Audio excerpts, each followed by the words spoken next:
A Fórmula 1 é um esporte cujo lema deve ser inovar ou morrer. Esse mantra significa que a principal categoria do automobilismo deve sempre se renovar para continuar sendo a categoria de elite do automobilismo, o auge da pilotagem, da tecnologia e da técnica. E é normal que esse esporte mude drasticamente suas regras de forma constante com o passar do tempo. No entanto, houve inúmeras ocasiões na história da Fórmula 1 em que inovar fez muito mal para a categoria, e várias vezes ela esteve perto daquele mantra de morrer tentando. A principal categoria do automobilismo mudou diversas vezes. Um regulamento técnico que só acabou gerando polêmica, criando brigas políticas entre as equipes, a categoria e os fãs. E em mais de uma ocasião, as mudanças no regulamento geraram uma onda de críticas e escândalos que definitivamente não deixaram ninguém indiferente. Algo que, de fato, estamos vivendo em 2021. Certa mudança de normativa que colocou equipes, pilotos e fãs uns contra os outros, mas que ao longo da história já se repetiu mais de uma vez. Neste vídeo em formato de Top 5, vamos contar os regulamentos técnicos mais polêmicos da história da Fórmula 1 em homenagem à história obscura do esporte. Regulamentos que colocaram a Fórmula 1 no olho do furacão por diferentes motivos e, de algum modo, foram difíceis de aceitar para uma categoria em constante mudança. Então, senhoras e senhores, sejam bem-vindos ao Top 5 dos regulamentos técnicos mais polêmicos da história da Fórmula 1.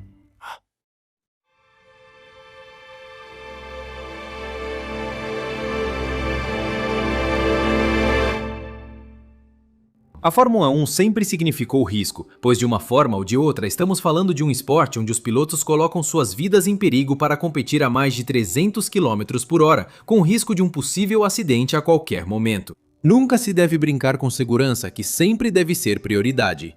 O olho do furacão. Circunstâncias difíceis de engolir. Este top foi uma mudança em prol da segurança, impulsionada pela FIA, que desencadeou uma onda massiva de críticas entre os fãs e alguns pilotos da Fórmula 1. Senhoras e senhores, a história desta posição é sobre a introdução do dispositivo de segurança Halo. Um acessório que chegou à principal categoria do automobilismo em 2018, mas cuja concepção, na época, causou muitas dores de cabeça à própria Federação de Automobilismo. A concepção desse regulamento técnico, criado em 2018, tem sua origem na natureza perigosa dos carros de cockpit aberto, pois antes da introdução desse dispositivo, por mais seguros que fossem os cockpits dos monopostos de Fórmula 1, sua principal fraqueza era o cockpit totalmente exposto, colocando os pilotos em risco de acidentes graves caso algum objeto fosse lançado contra eles ou em acidentes com carros voando. E ao longo da história, muitos exemplos de fatalidades aconteceram, como o acidente de Henry Surtees em 2019 na Fórmula 2, que acabou tirando sua vida, o acidente de Felipe Massa com uma mola no Grande Prêmio da Hungria de 2009 ou o acidente de Justin Wilson em 2018. 19. Esto en la categoría indicar cuando una pieza de otro auto golpeó su casco acabando con su vida. ¿Y cómo? Também em 2014, o acidente de Jules Bianchi, que infelizmente também perdeu a vida quando seu carro colidiu com um guindaste no circuito de Suzuka, ao ter sua cabeça atingida de forma muito séria por esse veículo. Diante da gravidade do problema e por ser uma fraqueza que evidentemente aumentava o risco de lesões graves aos pilotos, a Federação Internacional do Automóvel, dirigida naquela época, passou a investigar maneiras de gerar proteção para os monopostos, para essas partes tão vulneráveis dos carros do tipo Fórmula, como é basicamente a área onde fica a cabeça do piloto. Investigando sistemas como cabines semifechadas e aeroscreens cobrindo a parte dianteira do carro, e uma dessas investigações resultou em um sistema de proteção em forma de anel que cobria toda a seção da cabeça, isso com um anel superior. Mas também tivesse uma barra central bloqueando a parte da frente, sendo uma estrutura de titânio que a FIA começou a testar com diferentes testes de impacto, onde nessas provas demonstrou ser capaz de parar objetos em movimento de tamanho considerável e ser crucial na hora de colisões com outros carros. Depois de passar por todos os testes e demonstrar sua eficácia nas simulações, a Fórmula 1 decidiu que, para a temporada de 2018, todos os carros da Fórmula 1 deveriam ter essas estruturas de forma obrigatória em todos os monopostos. E foi aí que a polêmica sobre esse dispositivo acabou explodindo. A FIA esperava uma recepção positiva para esse dispositivo, mas se deparou com uma enxurrada de críticas por parte dos fãs e de alguns pilotos e membros da Fórmula 1, que diziam que esse novo dispositivo ia contra a essência das competições de carros de Fórmula. Alguns fãs começaram a criticar dizendo que esse dispositivo iria matar a Fórmula 1 ao cobrir a cabine dos carros, que historicamente sempre foram descobertos, enquanto alguns pilotos rejeitavam o dispositivo dizendo que ele ia contra o DNA da Fórmula 1. Pois, apesar de que alguns pilotos aprovavam o dispositivo, outros o criticavam duramente, como fizeram Hamilton, Verstappen, Hülkenberg, Niki Lauda e um pequeno grupo de pilotos que pareciam não estar satisfeitos com o fato de agora terem essa proteção acima de suas cabeças. As críticas focavam no fato de o dispositivo ser visualmente desagradável e potencialmente perigoso em incêndios, já que aumentaria muito o tempo para o piloto sair rapidamente do carro. E também havia reclamações sobre as limitações de visibilidade que esse dispositivo poderia causar, ou caso um piloto precisasse ser retirado de emergência do seu carro, o tempo que um fiscal de pista levaria para fazer a extração. No entanto, apesar da enxurrada de críticas que a categoria começou a receber, a FIA não voltou atrás com esse regulamento. Eles suportaram todas as críticas que surgiram e depois exigiram que outras categorias inferiores também instalassem esses dispositivos. O que de fato, ano após ano, tem mostrado ter sido um enorme acerto por parte da Federação Internacional de Automobilismo, pois em mais de uma ocasião, esse dispositivo acabou salvando vidas. Por exemplo, na largada do GP da Bélgica de 2018, com o acidente que Romain Grosjean teve em 2020 no circuito do Bahrein, ou com a batida que Lewis Hamilton e Max Verstappen tiveram no Grande Prêmio da Itália de 2021, o que evidentemente apaciguou a maior parte das críticas que eram feitas a esse dispositivo, já que as pessoas e os pilotos começaram a aceitá-lo ao demonstrar claramente sua utilidade em gerar melhores condições de segurança para os pilotos. Mas o alvoroço midiático que a implementação desse dispositivo gerou, as críticas que recebeu e a pouca aceitação inicial que teve na época do dispositivo Halo entre os fãs e alguns pilotos fazem com que o regulamento técnico de 2018 com a introdução do Halo ocupe o 5º lugar no nosso top em particular. Há alguns anos, mais do que alguns fãs gostariam de admitir, a Fórmula 1 era sinônimo de motores pesados, potentes e, acima de tudo, extremamente barulhentos. Para a velha guarda da Fórmula 1, o som produzido pelos motores V10 ou V8 do início dos anos 2000 é uma sensação praticamente indescritível. O regulamento técnico em 4º lugar neste ranking não só revolucionou a Fórmula 1, mas também eliminou seu característico ruído ensurdecedor. Anteriormente, los autos de Fórmula 1.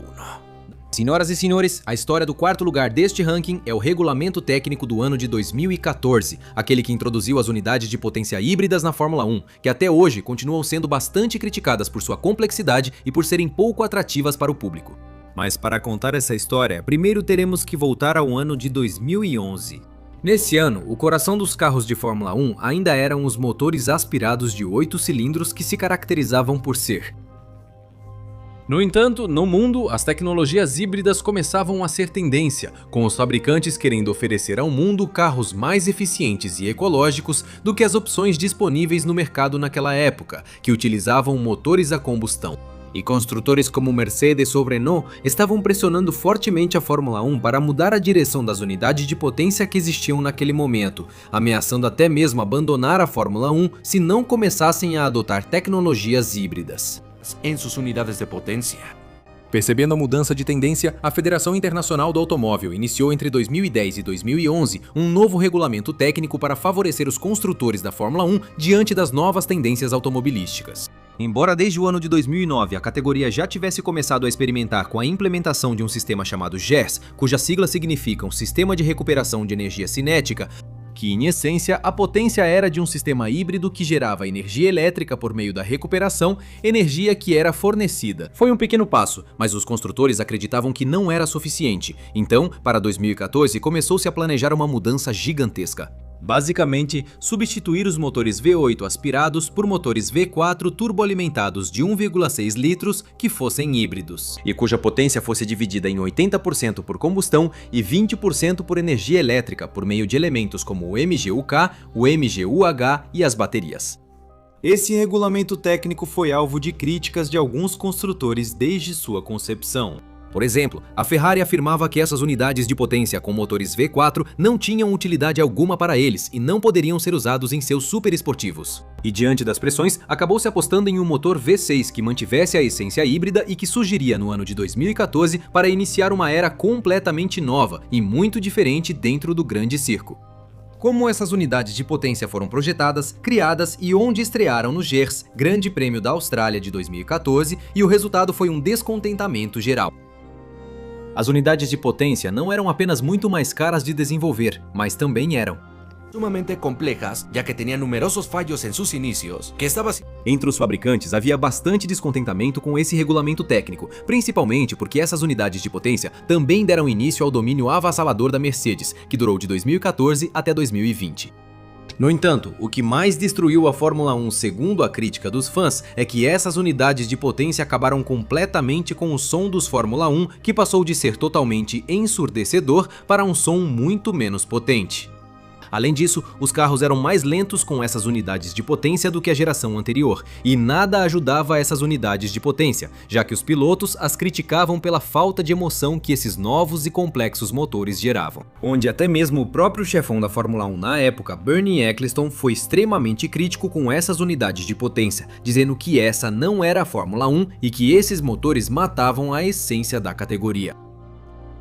Esse regulamento técnico tornou os carros mais sustentáveis ecologicamente, exigindo menos combustível e sendo mais rápidos que a geração anterior de motores. Mas na época, a implementação gerou uma onda de críticas massivas e, de fato, fez com que de 2014 a 2017 as audiências despencassem. Diante da negatividade de alguns fãs sobre esse regulamento técnico, a situação mudou drasticamente com a chegada da Liberty.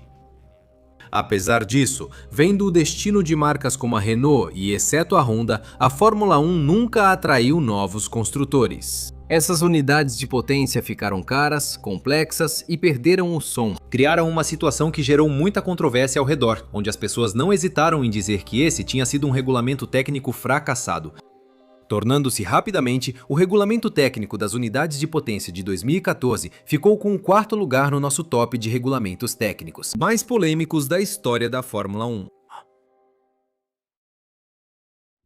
O efeito solo foi uma das grandes revoluções aerodinâmicas da categoria máxima, e não estou me referindo ao regulamento técnico de 2022, mas sim à genialidade desenvolvida pelo líder e gênio da equipe, Lotus, Colin Chapman, que foi em grande parte o grande desenvolvedor desse conceito nos carros de Fórmula 1 durante a década de 70. Em essência, o efeito solo, visto no final dos anos 70, foi uma descoberta na qual se aplicava o princípio de Bernoulli, o qual indica que, ao haver um aumento na velocidade de um fluido, neste caso o ar, a pressão diminui, sendo refletida na circulação do ar por baixo do chassi, fazendo com que ele grude na pista, transformando-se praticamente em uma asa gigante de 4 rodas.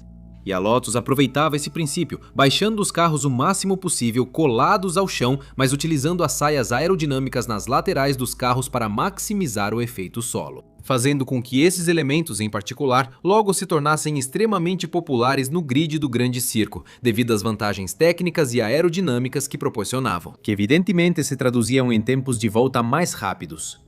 O grid começou a experimentar diferentes elementos aerodinâmicos com a intenção de maximizar a força do efeito solo. E um desses experimentos foi o famoso carro-turbina da equipe Brabham do ano de 1978. E essa exploração aerodinâmica trouxe muitos atritos entre as equipes da Fórmula 1 e a FISA, que é o que antecedeu o que hoje conhecemos como FIA e a própria Fórmula 1. Nesse efeito solo e nos atritos políticos entre equipes, FISA e Fórmula 1 surgiram tensões que, em 1981, levariam à revolta responsável por um dos maiores escândalos da categoria. Já que em 1980, Jean-Marie Balestre, o presidente da FISA naquela época, publicou e apresentou ao mundo o regulamento técnico da temporada de 1981 da Fórmula 1, no qual se proibia terminantemente a utilização das saias aerodinâmicas que potencializavam o efeito solo. Exigia-se uma distância mínima de 6 centímetros entre as bordas do monoposto e o solo, com isso reduzindo a potência do efeito solo. E onde o peso dos carros foi aumentado em cerca de 50 quilos, uma decisão do presidente da FISA buscou reduzir o efeito solo, que colocava os times privados em desvantagem, mesmo sendo os que mais exploraram essa brecha. Isso era contra as equipes oficiais, que viam desvantagem, pois times privados usavam motores mais fracos, mas com efeito solo conseguiam competir com motores mais potentes. Que tenían los equipos constructores? Mas o que mais incomodou as equipes privadas foi que, supostamente, esse regulamento técnico foi aprovado sem consultá-los e sem avisá-los previamente. embora a FIA tenha se desculpado por não ter feito isso, dizendo que essas mudanças foram feitas por questões de segurança. Após o acidente de Patrick Depailler durante um teste no circuito de Hockenheim, na Alemanha, e isso estava acontecendo em meio à guerra entre a FISA e a FOCA, onde essa proibição só serviu para aumentar ainda mais o conflito entre as duas. Os times privados acusavam a FISA de fazer isso para favorecer as equipes construtoras, que tinham conseguido desenvolver mais seus motores do que os elementos aerodinâmicos que seriam bloqueados em 1981. Isso os prejudicava muito e reacendeu o conflito entre as organizações. E isso, evidentemente, obrigou as equipes privadas a buscarem novas alternativas para tentar driblar essas normas, principalmente aquela que fazia com que os carros tivessem que ser levantados 6 centímetros a mais do chão, minimizando o efeito suelo. Que times como a Brabham criaram uma suspensão hidropneumática que baixava o carro na pista e o elevava fora dela para cumprir os controles técnicos da FISA. Por isso, as equipes estavam desenvolvendo medidas alternativas para driblar os controles que haviam sido estabelecidos pelo próprio órgão regulador da Fórmula 1. Tudo isso em meio a uma guerra política entre dois órgãos vitais para a Fórmula 1 naquela época, a FISA e a FOCA. E ao ver como as equipes estavam burlando todos esses mecanismos, a FISA não teve outra escolha a não ser eliminar as polêmicas regras do Regulamento Técnico de 1981, o que resultou em um regulamento técnico que intensificou ainda mais a guerra entre a FISA e a FOCA. Além de deixar as equipes bastante irritadas em uma batalha que não terminaria naquele momento, mas só muito tempo depois. Mas o que significou a implementação desse regulamento técnico em meio ao contexto político da batalha entre a FISA e a FOCA é o que coloca as normas de 1981 como o terceiro regulamento técnico mais polêmico da história da Fórmula 1. Vocês sabem, na história da Fórmula 1 já houve casos em que uma equipe não gostou do regulamento, ou em que os fãs não gostaram do regulamento, ou em que foram os pilotos que não gostaram de um regulamento técnico. Mas nunca, pelo menos nos mais de 20 anos que eu acompanho esse esporte, tinha visto a maioria dos fãs, equipes e pilotos rejeitarem de forma tão unânime um regulamento técnico, classificando-o como lixo. Pois, senhoras e senhores, essa história recente vocês conhecem muito bem, e a medalha de prata desse top vai para o regulamento técnico. Del año 2026. Um regulamento técnico já bem conhecido por todos, que explicamos em detalhes em vários vídeos no canal, mas para dar um contexto rápido, diante de uma tentativa de atrair novos fabricantes e evitar perder os que já existiam, isso aconteceu no ano de 2022. Foi aprovado o novo regulamento técnico de unidades de potência da Fórmula 1, tornando essas unidades ainda mais importantes. Na parte energética, essas unidades de potência híbridas agora teriam uma divisão de energia de 50% por combustão e 50% por energia elétrica. Um regulamento que parecia ideal para atrair marcas, levando a Audi à categoria e impedindo a saída da Honda da Fórmula 1. Desde o início havia dúvidas se a regeneração de energia seria suficiente para manter a potência exigida pelos carros de Fórmula 1. Mas nesse caso, a FOM e a Federação Internacional do Automóvel ignoraram os primeiros avisos dos pilotos. E assim esse regulamento técnico foi concebido no ano de 2026. Mas quando foi colocado em prática, todos os problemas que haviam sido alertados acabaram se tornando realidade. De repente, porque as cotas de energia que precisavam ser utilizadas eram altas e os carros não têm nem capacidade de armazenamento nem de recuperação. Isso levou o gerenciamento na Fórmula 1 a níveis inéditos na categoria, onde os pilotos precisam administrar energia na classificação, na corrida, ao ultrapassar e ao se defender, e assim por diante. E isso fez com que uma grande parte dos pilotos, fãs e até alguns times do grid estejam reclamando desse regulamento técnico que colocou a Fórmula 1 em uma situação que não se via há muitos anos na categoria. As diferenças de velocidade entre os monopostos ficaram perigosas, como mostrou o grave acidente de Oliver Burman no GP do Japão. A Fórmula 1 se tornou uma categoria de gestão levada a níveis extremos, e muitos fãs acusam que esse regulamento técnico tornou as corridas de Fórmula 1 bastante artificiais. Isso gerou conflitos, exigindo que a categoria peça aos pilotos para moderarem críticas ao regulamento. E onde vários fãs acusaram que a própria Fórmula 1 está censurando eles para tentar encobrir um regulamento técnico que está sendo muito polêmico. Pela forma como os carros são conduzidos e pela artificialidade do espetáculo, que ficou mais evidente nas últimas corridas. Como eu disse, a Fórmula 1 criou um regulamento técnico que fez com que as críticas fossem quase unânimes. Isso levou o grande circo a uma tensão rara no esporte, especialmente após não conseguirem realizar os GPs do Bahrein e da Arábia Saudita em abril. A Fórmula 1 teve que adotar medidas de emergência para tentar solucionar os problemas que estavam afetando os pilotos e fãs da Fórmula 1. Então, no segundo lugar, e a prata deste top em particular, o regulamento técnico da temporada 2026 das unidades de potência. Todos sabemos que em 1994 vimos uma das temporadas mais polêmicas e obscuras da história da Fórmula 1. Mas o que você me diria se eu te contasse que, em grande parte, isso foi causado pelo regulamento técnico que foi instaurado naquela temporada? Bem, antes do ano de 1994, as assistências eletrônicas como a suspensão ativa, o controle de tração, o controle de largada, os freios anti-bloqueio e muitos outros surpreenderam a Fórmula 1 e logo ficaram populares entre equipes que estavam começando a desenvolver seus carros. Mas, aos olhos de vários fãs e de alguns pilotos do grid, naquela época, a figura dos pilotos ficava completamente em segundo plano. Com esses dispositivos ganhando mais relevância e gerando uma dependência excessiva, Max Mosley se tornou presidente da Federação Internacional do Automobilismo no ano de 1993. E uma de suas propostas era devolver a relevância à figura do piloto, para que eles voltassem a ser heróis. O que fez com que em 1993 fosse tomada uma decisão que, sem saber, iria prejudicar como nunca antes a imagem da Fórmula 1 diante do mundo. E para devolver a relevância ao piloto, foi tomada a decisão de eliminar todas e cada uma das assistências eletrônicas que se tornaram tão populares no início da década de 90. O problema é que só essas ajudas foram eliminadas, mas o design estrutural dos carros permaneceu. O mais grave é que os monopostos foram projetados para essas assistências eletrônicas e retirá-las sem mudar a estrutura é arriscado. Fórmula 1 iba a volver la categoría mucho más peligrosa. Essa era a reclamação que vários pilotos tinham naquela época, que os carros eram estupidamente rápidos, mas agora, sem assistências eletrônicas, iam ser estupidamente perigosos, e infelizmente, a Fórmula 1 teve que descobrir isso da pior maneira possível.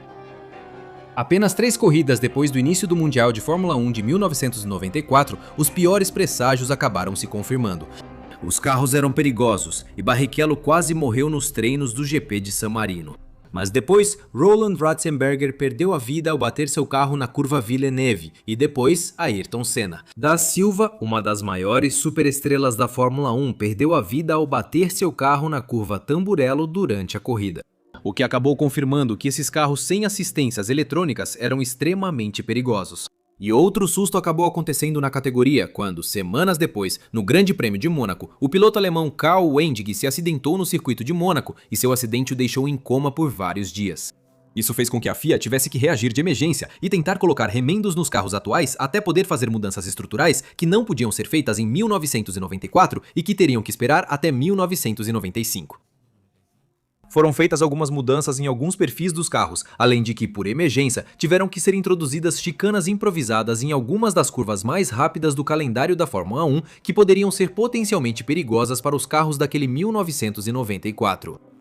Mudanças são necessárias após um regulamento técnico perigoso causar 2 graves acidentes com pilotos em circuito FIA, envolvendo ajudas e sistemas eletrônicos. Ficou sem assistências eletrônicas. O regulamento técnico de 1994 é o mais polêmico da história, porque, devido à sua falta de previsão em segurança, a categoria sofreu a perda de 2 pilotos de formas trágicas. Tudo isso diante de um regulamento absolutamente falho, no qual evidentemente não se estudou a natureza perigosa que as mudanças teriam, e quando perceberam, já era tarde demais. E diante de um regulamento que deixou 4 acidentes graves, 2 pilotos mortos, uma Fórmula 1 obrigada a fazer mudanças provisórias e drásticas. Naquele ano de 1994, com todo o escândalo em torno do que aconteceu, é por isso que ocupa o primeiro lugar. E o ouro deste top vai para o regulamento técnico mais polêmico da história da Fórmula 1, o de 1994, que limitava as ajudas eletrônicas nos carros da Fórmula 1. Senhoras e senhores, assim encerramos o top 5 dos regulamentos técnicos mais polêmicos da história da Fórmula 1. Mas te pergunto, acha que outro regulamento técnico deveria estar nessa lista? Conhecia a história de algum deles ou viveu alguma dessas épocas? Me contem todas as suas opiniões na seção de comentários. Eu, sem mais, me despeço. Se você gostou deste vídeo, deixe o joinha, inscreva-se no canal, ative as notificações para saber quando estou postando um novo vídeo e compartilhe este com seus amigos. Te convido a seguir nosso Instagram e Twitter, links na descrição do vídeo. Até breve para mais conteúdo no canal Skyline Racing. Obrigado por nos acompanhar e até logo!